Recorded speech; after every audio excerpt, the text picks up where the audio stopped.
আজকে আমরা মূলত বসেছিলাম বাণিজ্য সংগঠন বিধি 2025 নিয়ে আলোচনা, যেটা এক ভাই বলে গেছেন অলরেডি। সেটার উপরে আলোচনা কিছু এসেছে, আমি কিছু নোট করেছি। আগে আমি সেগুলি জবাব দেওয়ার চেষ্টা করব, পরে আমি অন্য আলোচনায় যাব। আমার সময়টা আসে একদম সবার শেষে, হয় খাওয়ার সময় বা নামাজের সময়। বলারও তেমন একটা সুযোগ থাকে না, চেষ্টা করব যতটুকু ক্লিয়ার করা যায়। চেম্বারের সদস্য ফি অত্যাধিক বেশি, সেটা এই অভিযোগটা অনেকেই করেছেন। আমরা সারা দেশ সফর করে বিভিন্ন ব্যবসায়ীদের সাথে কথা বলেছি। এটা একটা কমন দাবি, সব মহল থেকে উঠেছে। এমদাদ ভাইও কথাটা তুলেছেন। বাণিজ্য সংগঠন বিধিমালা যেটা হয়, সেইখানে আমাদের মূল ফোকাস ছিল বৈষম্য দূর করা।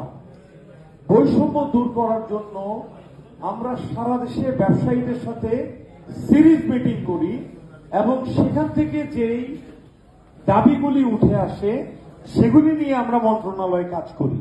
উপদেষ্টার সাথে, সচিবের সাথে, মহাপরিচালক, বাণিজ্য সংগঠনের সাথে দফায় দফায় বৈঠক করার পর উপদেষ্টা মহোদয় একদিন বললেন যে এতগুলি সমাধান আমরা করতে পারবো না, আপনারা যেগুলি না করলেই নয় সেগুলিকে নিয়ে আসেন, আমরা করে দেই, পরবর্তী সংস্কারগুলি নির্বাচিত বোর্ড এসে করবে। আমরা তখন রিভিউ করলাম, আমরা 6টা দাবিকে নিয়ে আসলাম, মৌলিক দাবি যেগুলি না করলেই নয়।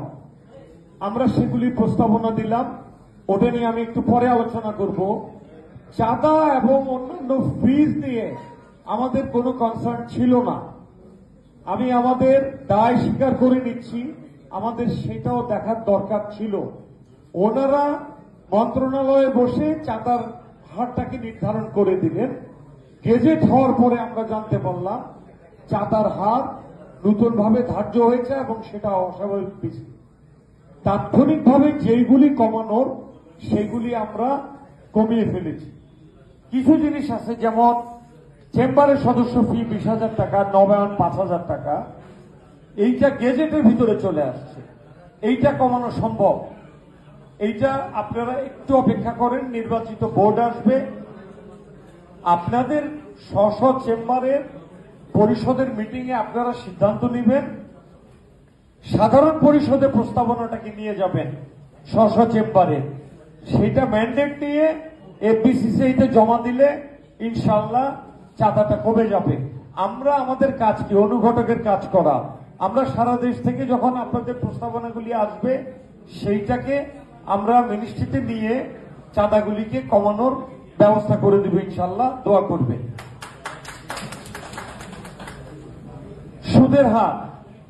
সুদের হার নিয়ে সব ভাইরা অভিযোগ করেছে।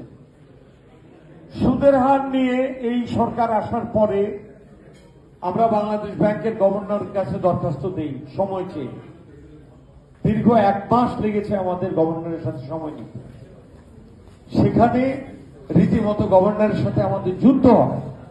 গভর্নর সাহেব প্রথম দিকে মানতেই চান না, উনি 16% সুদের হারেই থাকবেন। 16% আমার একটা ব্যবসায়ীকে যদি সুদ দিতে হয় তাকে লাভ করতে হবে 30%। আমাদের দেশে মুক্তবাজার অর্থনীতিতে, পূর্ণ প্রতিযোগিতামূলক বাজারে 30% লাভ করার কোনো সুযোগ নাই। কোন ক্ষুদ্র ব্যবসায়ী 30% লাভ করতে পারে না। তাহলে সে ব্যাংকে 16 থেকে দিবে, হয় সে মাপে কম দিবে অথবা চালের সাথে পাথর মিশাবে, আর নাহলে সে হারায় যাবে, সে টিকে থাকতে পারবে না। বাংলাদেশ ব্যাংকের গভর্নর এক পর্যায়ে আমাদের ডিবেটের কারণে উনি মানতে বাধ্য হয়েছেন। ওনাকে আমরা বলেছিলাম যে আমরা কি রাষ্ট্রীয়ভাবে তাহলে আমরা ব্যবসায়ীকে অসৎ হওয়ার জন্য আমরা ঠেলে দিচ্ছি কিনা, আপনারা ভেবে দেখেন। কারণ 16 ব্যাংকে দিলে সে বেঁচে থাকবে না। তো উনি তখন বললেন যে আমার দেশ থেকে টাকা চলে গেছে, আমাদের ব্যাংকে টাকা নাই, আমাদেরকে একটু সময় দেন। আমরা ফান্ড ডেভেলপ করার পরে সুদের হার কমাবো। সুদের হার সিঙ্গেল ডিজিটে আনা আমাদের পরিষদের একটা অঙ্গীকার। এটা আগে ছিল, এটা নয় আসতে হবে। আপনাদের জ্ঞাতার্থে বলি, সেদিন আমি বাংলাদেশ ব্যাংকের গভর্নরকে প্রশ্ন করেছিলাম যে আমার প্রতিবেশী দেশে সুদের হার কত। উনি উত্তর দেন নাই। উত্তর দিলেন দুইজন ডেপুটি গভর্নর, শ্রীলঙ্কাতে 9, ভারতে 7। সুতরাং সিঙ্গেল ডিজিটে আসার অনেক রেফারেন্স আমাদের হাতে আছে। আমরা আশাবাদী ইনশাআল্লাহ সুদের হার আবারও সিঙ্গেল ডিজিটে আসবে। গাইবান্ধা চেম্বার থেকে সামিউল ভাইকে অনেক ধন্যবাদ জানাই। গতকালকে আমরা আমাদের আসার পথে গাইবান্ধা চেম্বারে বসেছিলাম। Very dynamic man, young man. আমি মুগ্ধ। আসলে এইরকম এডুকেটেড, জ্ঞানী, নির্মোহ, নিঃস্বার্থ লোক চেম্বারের নেতৃত্বে আসা উচিত। আরো অন্যান্য চেম্বারের প্রেসিডেন্ট, ওনারাও ভালো লোক। আমি সবাইকে সম্মান করি, কিন্তু যাদের সাথে আমি মেশার সুযোগ পেয়েছি আমি অভিভূত যে আমার চেম্বারের নেতৃত্বে সুযোগ্য নেতৃত্ব অধিষ্ঠিত হয়েছে। সামিউল ভাই যেটা বললেন, সুদ, ট্যাক্স, ভ্যাটের সুষম ব্যবস্থা নেই, এটা আমাদেরও বিবেচনায় আছে। আমাদের কাজই হল যেখানে যে সমস্ত বৈষম্য আছে সেই বৈষম্যগুলিকে দূর করা, এইটাই আমাদের লক্ষ্য। আমরা এই লক্ষ্যের জন্যই সারা দেশে আপনাদের চেম্বারের ব্যবসায়ীদের নেতৃবৃন্দের সাথে আমরা পাবলিক রিলেশনে কাজ করছি। আপনাদের থেকে সমস্যা শুনছি। আপনাদের এই সমস্যাগুলির ভিতরেই আমাদের দেশের রাষ্ট্রীয় সমস্যা বিদ্যমান। সুতরাং ইনশাআল্লাহ পর্যায়ক্রমে এগুলি একে একে সমাধান হবে। সামিউল ভাই আরো একটা যেটা বললেন, আজিজ ভাই কুড়িগ্রাম, হিরণ ভাই পঞ্চগড়, ওনাদের অনেকের কথায় আসছে প্রশিক্ষণ এবং কর্মশালা। আমাদের একটা নির্বাচনী ইশতেহার আছে আপনাদের সবার সামনে, আপনারা দেখবেন সেখানে এই জিনিসগুলি স্পষ্ট করে বলা আছে। নতুন কিছু জিনিস আমাদের এখানে আসছে। তার ভিতরে একটা হলো আমরা একটা বিজনেস ডেভেলপমেন্ট ফান্ড করব। সরকার যদি আমাদেরকে ফান্ড না দেয়, আমরা যে ভ্যাট প্রদান করি সেটার সাথে আমরা 5 পয়সা করে দিব। আপনারা জানেন আমাদের যমুনা ব্রিজ যখন তৈরি হয় তখন যমুনা ব্রিজের জন্য আলাদা একটা ল্যাবি দেয়া হয়েছিল। সেই ল্যাবি দিয়ে যমুনা ব্রিজের মতো একটা বিশাল ব্রিজ তৈরি হয়েছিল। আমাদের উদ্দেশ্য হল বিজনেস ডেভেলপমেন্ট ফান্ড করে সেখান থেকে এই প্রশিক্ষণ কর্মশালা করে দক্ষ জনবল তৈরি করা, চেম্বারগুলির সক্ষমতা বৃদ্ধি করা, চেম্বারগুলি নিজেরাই যাতে বিভিন্ন ট্রেনিং এর ব্যবস্থা করতে পারে, কর্মশালা করে আমার দক্ষ জনবল তৈরি করতে পারে। উমেন এন্টারপ্রেনার, আপনারা জানেন আমাদের জনসংখ্যার 49.6% হল উমেন, অর্থাৎ 50% উমেন, মহিলা। কিন্তু সেখানে আমাদের ব্যবসায়ীদের সম্পৃক্ততা মাত্র 12%। মহিলাদের সম্পৃক্ততা আমাদের বাড়াতেই হবে। মহিলা সম্পৃক্ততা না বাড়ালে এই 20 কোটি জনতার 9 থেকে 10 কোটি হলো মহিলা। এদের সাথে 2টা হাত, যদি 9 কোটি মহিলা হয় 18 কোটি হাত।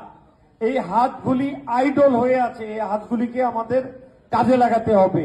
ব্যবসায়ীর সম্পৃক্ততা অথবা কর্মমুখী কোনো কিছুর মাধ্যমে এই হাতগুলিকে, এই 9 কোটি হাতকে আমাদের কাজে লাগাতে হবে।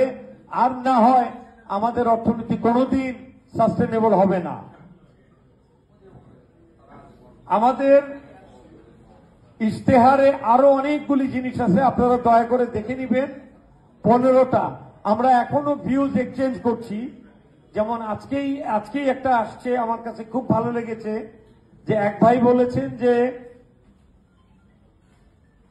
চেম্বারের কাউন্সিল ভেরি ইম্পর্টেন্ট। আমি আজকে এখানে আসছি, ভোট আমার উদ্দেশ্য না, আমি নির্মোহ লোক। ভোট আপনাদের যাকে মন চায় দিবেন, কিন্তু ভোটের ব্যবস্থাটা আমরা করে দিছি। আনিসুল হকের পরে কোন প্রেসিডেন্ট আপনাদের চেম্বারে আসে নাই।